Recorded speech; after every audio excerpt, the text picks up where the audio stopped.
Elif is a happy girl. She has many dreams for her future. She will finish school successfully. She will study hard every day. She will read many books. In the future, Elif will become a doctor. She will help sick people.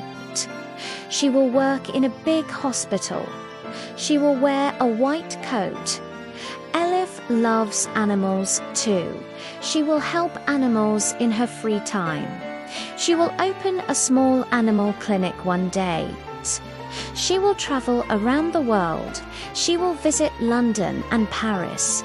She will see big cities and beautiful places. She will take many photos. Elif has a best friend, Zainab. They will travel together. They will laugh and have fun. Elif will buy a nice house for her family. She will help her parents. She will make them proud. In the evenings, she will sit in her garden. She will drink tea and watch the sunset. She will feel happy and peaceful. Elif believes in herself.